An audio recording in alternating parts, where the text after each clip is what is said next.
तमिलनाडु प्रदेश के मदुरई की एक अदालत के अंदर जज साहब होते हैं मुथु कुमारन। उनकी अदालत में सुनवाई चल रही थी। कटघरे के अंदर 9 पुलिस वाले खड़े हुए थे। उन 9 पुलिस वालों में एक इंस्पेक्टर साहब होते हैं, 2 सब इंस्पेक्टर होते हैं, 2 ही हेड कांस्टेबल होते हैं और 4 सिपाही होते हैं।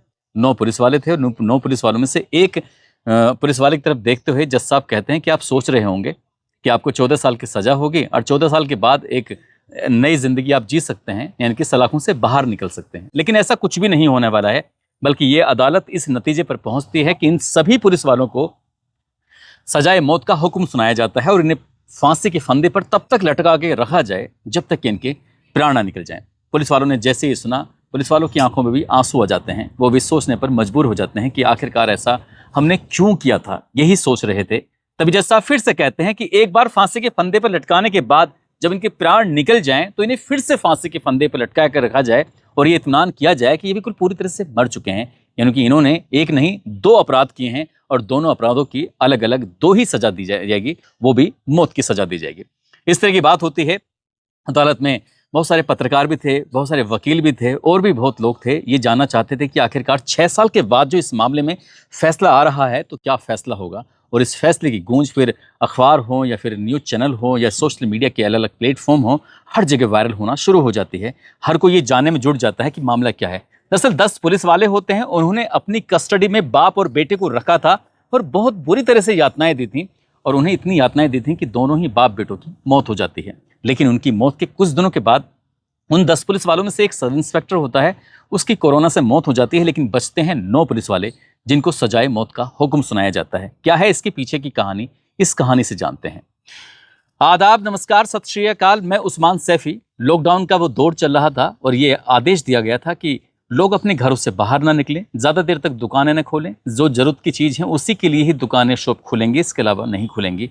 ऐसे ही तमिलनाडु प्रदेश का ज़िला लगता है तूतीकोरन, और तूतीकोरन ज़िले का एक थाना लगता है जिसका नाम है सातानुकूलम। सातानुकूलम की ये बात है, उसी के ही इलाके, उसी के अंतर्गत आने वाला एक कामराज चौक लगता है।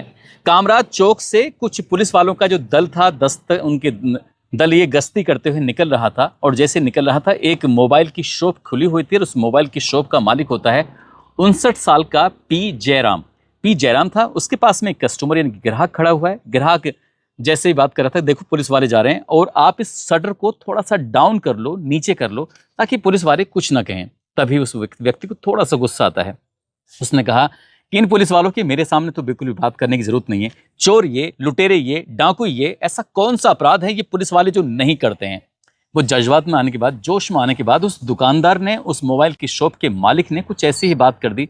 वो नहीं जानता था कि ये बात उसके जो मुंह से निकली है, ये बात निकल के पुलिस वालों के पास तक पहुंच जाएगी।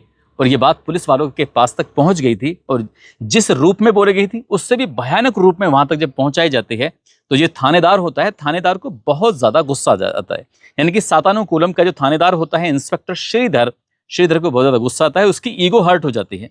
अब ईगो हर्ट हो जाती है तो 19 जून 2020 की शाम लगभग 7:30 बजे के आसपास का वक्त हो रहा था। एक बार फिर से गश्ती दल निकला हुआ जा रहा था और गश्ती दल को याद दिलाया जाता है कि साहब देखो, ये मोबाइल वाला वही वाला है जो हम पुलिस वालों के लिए आलोचना कर रहा था, उल्टी सीधी बातें कर रहा था।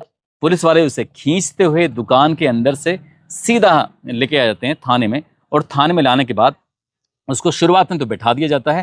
लेकिन इसी बीच में इस दुकानदार यानी कि व्यापारी जो होता है, जिसका नाम पी जयराम होता है, उसके बेटे को ये बात पता चल जाती है और जिसके बेटे का नाम होता है जे वेनिक्स को जब ये बात पता चलती है तो वो दौड़ता हुआ सीधा थाने पहुंच जाता है अपने पिताजी के लिए कि भाई मेरे पिताजी ने ऐसा क्या अपराध कर दिया है कि तुमने इनको यहाँ अपने थाने में बिठा के रखा हुआ है।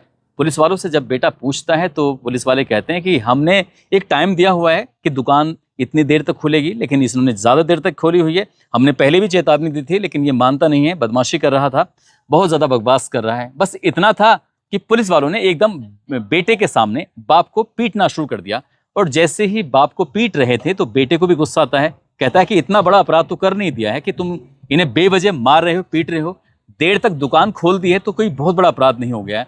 तभी पुलिस वालों को और गुस्सा आता है। तो अभी तक तो बेटे को, बाप को रखा हुआ था और फिर बेटे को भी खींच के अंदर ले आते हैं जहां पर हवालात होती है।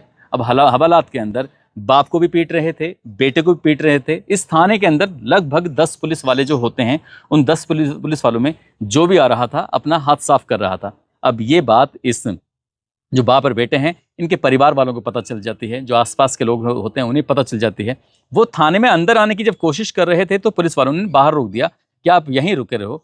और उनसे पूछा जाता है कि आप लोग यहाँ क्या करने आए हो, क्यों आए हो? तो कहते हैं कि साहब हम जो पी जयराम हैं उनके लिए आए हैं और वेनिश के लिए आए हैं, वेनिक्स के लिए, आप उन्हें छोड़ दीजिए, ऐसी क्या बात है? तो पुलिस वाले ने समझा कर कह देते हैं कि तुम घर जाओ और हम इन्हें छोड़ देंगे। लेकिन वो इंतजार करते रहते हैं और पूरी रात ऐसे ही बीत जाती है इंतजार करते करते। लेकिन अंदर जो चल रहा था इसकी किसी ने कल्पना नहीं की थी।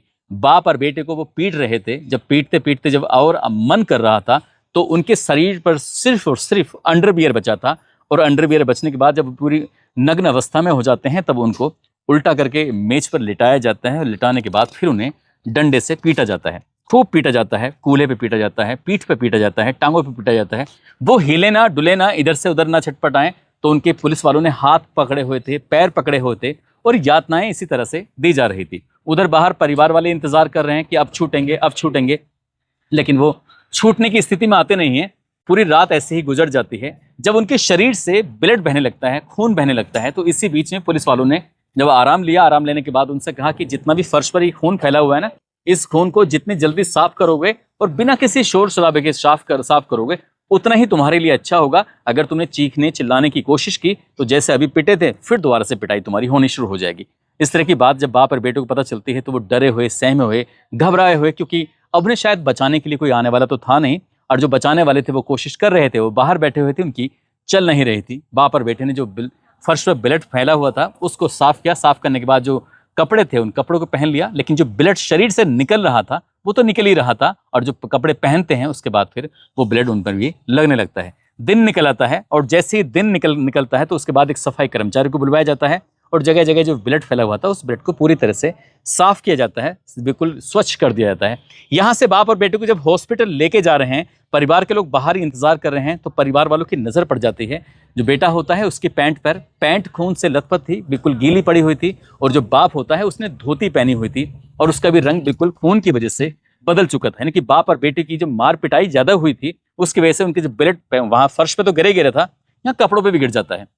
घर वाले समझ तो जाते लेकिन करें तो क्या करें, कुछ कर भी नहीं सकते थे। जब हॉस्पिटल लेके जाते हैं तो हॉस्पिटल में दिखाने के बाद उनको बिल्कुल फिट करार दिया जाता है कि हाँ कोई दिक्कत नहीं, कोई परेशानी नहीं है, आप इन्हें लेके जा सकते हैं। अब उन्हें अदालत में पेश करना था, लेकिन वो दौर ऐसा था कि लोग एक दूसरे से डरे हुए थे, घबराए हुए थे, कोई किसी के सामने भी नहीं आना चाहता था। उन्हें लगता था कि कोरोना एक दूसरे से फैल सकता है, इसलिए अदालत की जो कार्रवाई हो रही थी वो घर से ही हो रही थी। जज साहब पहली मंजिल पर थे और पहली मंजिल पर ये एक संदेश दिया जाता है कि इस तरह से दो लोग हैं, बाप और बेटे, इन पर जो भी धाराएं लगाई थी उन्होंने, धाराएं जो भी बताई गई थी जज साहब को, और जज साहब ने उन्हें देखा तो पहली मंजिल से जब नीचे की तरफ देख रहे हैं तो उन पुलिस वालों ने उन्हें चारों तरफ से बाप और बेटे को घेरा हुआ था। कुछ ऐसा घेरा हुआ था कि जो जज साहब होते हैं, जज साहब को सिर्फ उनके गर्दन से ऊपर का हिस्सा दिखाई दे रहा था, लेकिन नीचे का हिस्सा दिखाई नहीं दे रहा था, क्योंकि आसपास में जो पुलिस वाले खड़े हुए हैं तो पुलिस वालों की वजह से जो उनकी चोट के निशान थे, जो चोट के वजह से खून निकला हुआ था, कपड़े खराब हो रहे थे, वो जज साहब देख नहीं पाते और यहाँ से उनको भेज दिया जाता है जेल, यानी कि जेल जाने की आदेश कर दिए जाते हैं। अब यहाँ से उन्हें 20 जून 2020 को कोवलपट्टी की जेल में रखा जाता है, और कोवलपट्टी की जब जेल में रखा जाता है तो पहला दिन या पहली रात तो गुजर जाती है, लेकिन उनकी तबीयत लगातार बिगड़ती चली जाती है। और 22 जून 2020 को तबीयत इतनी ज़्यादा बिगड़ती है कि जो बेटा होता है वेनिक्स, उसको सीधा सरकारी हॉस्पिटल लेके जाते हैं और रात 9 बजे के आसपास ये खबर मिलती है कि उसकी मौत हो चुकी है। इनकी बेटा पहले मर जाता है, जो बाप था उसकी भी हालत बहुत ज़्यादा ख़राब थी, और बाप को भी हॉस्पिटल लेके जाते हैं तो बाप का दम सुबह निकल जाता है, यानी कि 23 जून 2020 की सुबह बाप भी मर जाता है और रात को बेटा मर चुका था। बस ये जो खबर थी वो पूरे शहर में, पूरे कस्बे में आग की तरह फैल जाती है। घर वाले, परिवार वाले जो थे उन्होंने पूरी कहानी लोगों को बताई। व्यापारियों को जब ये बात पता चलती है तो व्यापारियों में बहुत ज़्यादा गुस्सा आता है, दुकानें बंद कर दी जाती हैं, विरोध प्रदर्शन शुरू हो जाते हैं। एक दौर तो ऐसा था कि लोगों को एक दूसरे से मिलने में भी आपत्ति थी, क्योंकि लॉकडाउन का समय चल रहा था, डर था कि कोरोना न फैल जाए। फिर लोगों में इतना गुस्सा आता है कि लोग सड़कों पर उतर आते हैं और पुलिस वालों के खिलाफ हंगामा, विरोध प्रदर्शन करना शुरू कर देते हैं। विरोध प्रदर्शन चल रहा था और ये मामला फिर नेशनल न्यूज बन जाती है। अखबार कोई सा ऐसा नहीं था जहां पर एक खबर नहीं थी, सोशल मीडिया का ऐसा कोई प्लेटफॉर्म नहीं था जहां बाप और बेटे की जो खबर थी वो चल नहीं रही थी। और देखते ही देखते सरकार पर भी थोड़ा प्रेशर बन जाता है, पुलिस ने ये अपराध किया है इसलिए पुलिस से ये जांच ना करा के सीबीसीआईडी से ये जांच करवाई जाती है और सीबीसीआईडी इस मामले की जांच पड़ताल कर ही रही थी।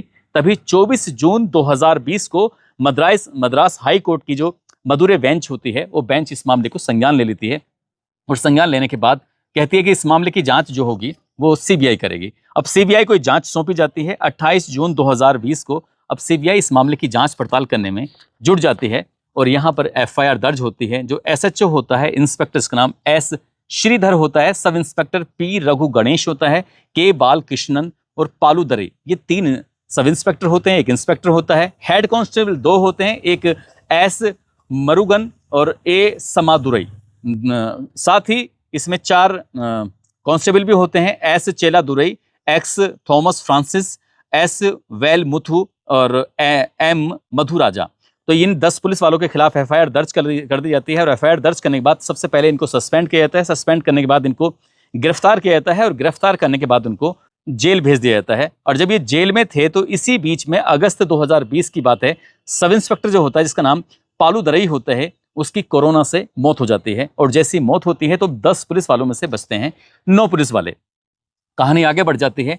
सीबीआई इस मामले की जांच पड़ताल कर रही थी। 25 सितंबर 2020 को चार्जशीट लगाई जाती है और चार्जशीट लगाने के बाद 18 फरवरी 2021 से इस मामले में ट्रायल शुरू हो जाता है। और ट्रायल शुरू होने के बाद जैसे ट्रायल शुरू हो जाता है वैसे एकदम से ट्रायल पर रोक भी लग जाती है, यानी कि इस पर कुछ सुनवाई जो थी लगातार टल रही थी। साल 2021 से लेकर साल 2025 तक कोई भी सुनवाई नहीं होती, एकदम मामला टला हुआ रहता है।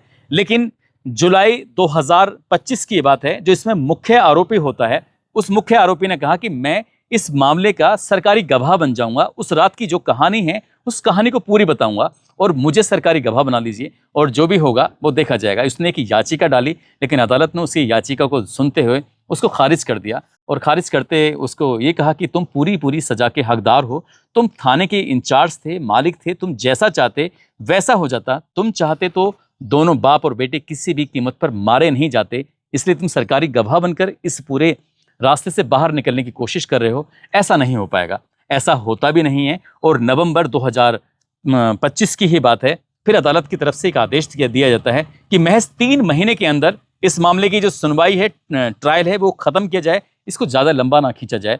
उसके बाद लगातार सुनवाई पर सुनवाई होती है, यानी कि तारीख पर तारीख आती हैं और जब सुनवाई होती है तो उसके एक तारीख आती है 23 मार्च 2026। उस सेशन कोर्ट ने इन सभी पुलिस वालों को दोषी माना और दोषी मानते हुए इसी बीच में एक महिला पुलिस वाली थी, कांस्टेबल थी, उसने उस रात का जो पूरी कहानी थी वो अदालत में गवाही के रूप में जब अदालत को सुनाई थी, तब वाकई अदालत को और जो सुनने वाले थे उनको भी हैरानी होती है। हालांकि सीबीआई ने जो इस मामले की जांच पड़ताल की थी, बहुत सारे लोगों से पड़ताल करने के बाद 2700 कुछ पेज की, यानी 2427 पेज की एक रिपोर्ट तैयार की थी जो अदालत में पेश की गई थी। और जज साहब भी इस पूरी कहानी को सुनने के बाद खुद हैरानी में पड़ जाते हैं कि रक्षक ही भक्षक आखिरकार कैसे बन सकता है। 6 अप्रैल 2026 को जज मुथु कुमारन होते हैं। उन्होंने केंद्र सरकार और राज्य सरकार यानी कि तमिलनाडु सरकार को एक पत्र भी लिखा था और ये जानना चाहता कि ये केस है, इस केस में क्या होना चाहिए, क्या करना चाहिए, इनको क्या सजा दी जानी चाहिए। तब केंद्र सरकार और राज्य सरकार की तरफ से कहा जाता है कि इनको ज़्यादा से ज़्यादा सजा दी जानी चाहिए, इसलिए इस मामले को rare of the rarest case में शामिल कर दिया जाता है और जो 9 पुलिस वाले होते हैं उन 9 पुलिस वालों को सजाए मौत का हुक्म सुनाया जाता है। इसी बीच में जज साहब ने एक पुलिस वाले की तरफ देखा और देखकर कहा कि तुम सोच रहे होगे कि 14 साल की सजा होगी, उसके बाद सजा पूरी होके तुम लोग बाहर निकल आओगे और एक सामान्य जिंदगी जी सकते हो, लेकिन ये सपना है, ऐसा बिल्कुल भी पूरा नहीं होने वाला है। तुम्हें सजाए मौत का हुक्म सुनाया जाता है, वो भी एक बार नहीं 2 बार। पहली बार तुम्हें बाप के लिए फांसी के फंदे पर लटकाया जाएगा और फिर दूसरी बार बेटे के लिए फांसी के फंदे पर लटकाया जाएगा और तब तक फांसी के फंदे पर लटका के रखा जाएगा जब तक क्या तुम्हारे प्राण ना निकल जाएं। बस इतना था कि 9 पुलिस वालों को एक साथ फांसी की सजा देने का जब हुक्म होता है तो ये सोशल मीडिया पर कहानी बहुत तेजी के साथ वायरल होना शुरू हो जाती है।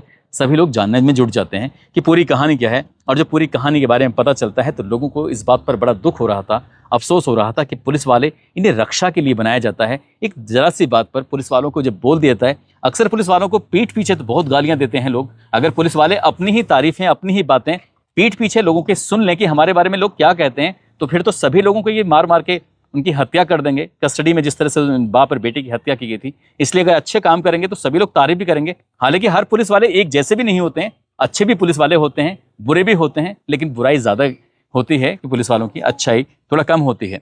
जज साहब ने ये भी कहा कि जो माँ हैं और साथ ही बेटी है, हम जो उनके दुखों का पहाड़ उन पर टूटा है, हम उसकी भरपाई तो नहीं कर सकते, लेकिन हम कोशिश करेंगे कि भविष्य में इस तरह की घटना की कोई पुनरावृत्ति ना हो। ऐसा कोई पुलिस वाला किसी बाप और बेटे को या किसी भी व्यक्ति को इस तरह से ना मारे। वो भी कस्टडी में जो मार के जो हत्या कर दी थी, वाकई अपने आप में बहुत ही हृदय विदारक घटना होती है।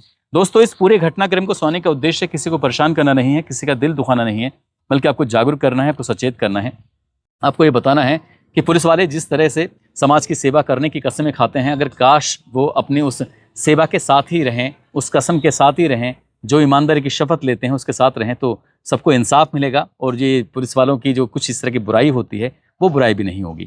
जाते जाते कुछ लोगों ने नाम लेने की अपील की है, जिसमें ऋषि कन्या हैं, अमजद चौधरी, रामसूरत यादव, सीनू फौजदार, सुशील कुमार, जीतू कुमार, नीरू, सहदेव यादव, दिलवर हुसैन, जालंधर कुमार, सचिन यादव, उवैश चौधरी, अंकुश तिवारी, नीतू गर्ग, सबिता सिंह, अनिल कुमार, श्याम सुंदर यादव। आप सब लोग अपना ख्याल रखें, सुरक्षित रहें। जय हिंद, जय भारत।